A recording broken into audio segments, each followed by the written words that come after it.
What up? What up? It is Alex, the fantasy football hustler, and we are talking about the running back waivers. It is ugly. Each week it keeps getting a little bit uglier on waivers, but I got 6 running backs to get on your radar right now. Some of these you may love, some of these you may hate, but most teams are injured right now, so we got to make moves. Now, the lowest hanging fruit as of Thursday was Isaac Guerendo. Twitter, they was blowing up. Here is your number 1 waiver wire pickup for the week. It's Isaac Guerendo season.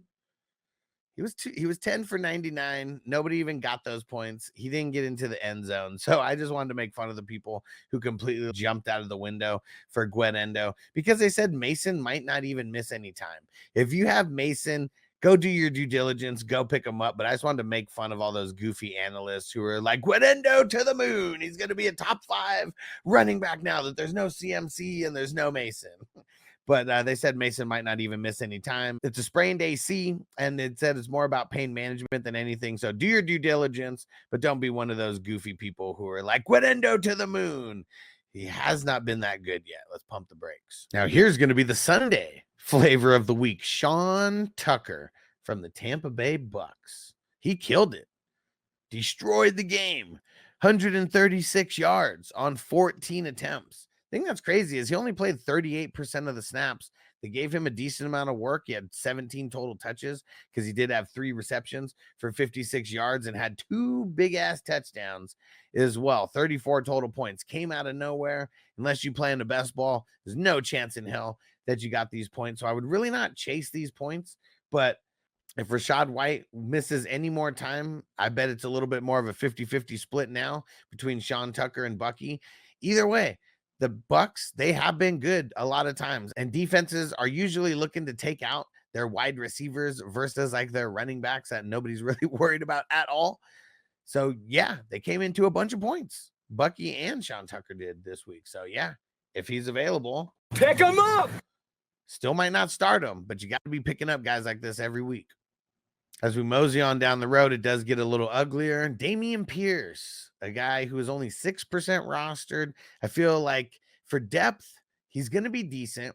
We already saw that he overtook Akers. Akers got kicked to the bottom to where he got like no snaps yesterday.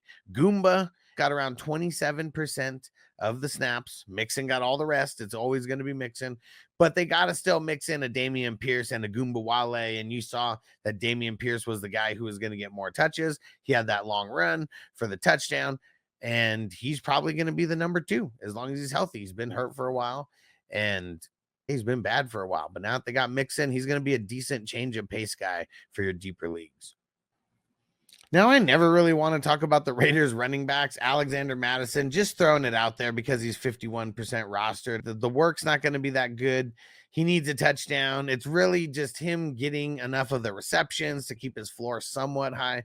So if you are super desperate, pick up Alexander Mattison. Hopefully you're not that desperate, though. But he is 51% rostered. I usually talk about guys who are rostered in 50% or less of leagues. Running back is so thin that I figured that I would just throw him out there as well. I got 2 guys on this list that I really like. Tyrone Tracy, I talked about him last week. Hopefully you guys paid attention because he's at 45% rostered this week, so he still makes the cut of this video. It's not like he did amazing, but 22 points is nice. He had 1 touchdown. He's getting a lot of the receptions. Even when Devin Singletary comes back, I find it hard to believe that Tyrone Tracy is just going to completely go away. So that's why you want to pick him up and stash him now. Even if you don't play him, the last 2 weeks, he's had serviceable games for a flex guy, but there's nobody out there. That's one of the things that sucks right now. There's nobody out there. So Tyrone Tracy is someone, even if you pick up and you use as a trade piece, maybe one of these 3-for-1 trades, 2-for-1 trades, something like that. Maybe he can help you tier up to a better quality running back, better quality wide receiver. So if he is available and you didn't do it last week, pick him up. Let's do it. My last guy on this list, a little bit more available than Tracy. That's why I left him as the last guy. Tyler Allgeier. He is doing good. He goes in spurts of doing bad and doing nothing and then doing good. Look at what he did. 18 carries for 105 yards. Touchdown. Not really getting that much carry. Not really getting that many receptions, though. That's one of the things that kind of sucks. But the Falcons, they still like him. They like him a lot. I like you a lot. And it's ridiculous, but this is why you got to pick him up. Pick him up! Because there could be random games like this where they just run the ball so much that they give Allgeier more run than they give Bijan. Kind of insane. And there you have it. There's the running back waiver wire pickups for week 7. I know it is very ugly. Trust me, it is ugly all around. We got to keep making these moves weekly, trying to turn these guys into potential trades. That's one of the best things that we can do, fill in these bye weeks. We only got the Cowboys and the Bears on bye week, so it's a very light bye week compared to the last 2, thankfully. And then we got no buys in week 8. Go check out all the other waiver wire videos that I did, all positions, defense and special teams, and IDP waiver wires coming on Tuesday. Thanks for clicking on one of those videos. Rinse and repeat, because I'm bringing you the heat. Go check out all those videos.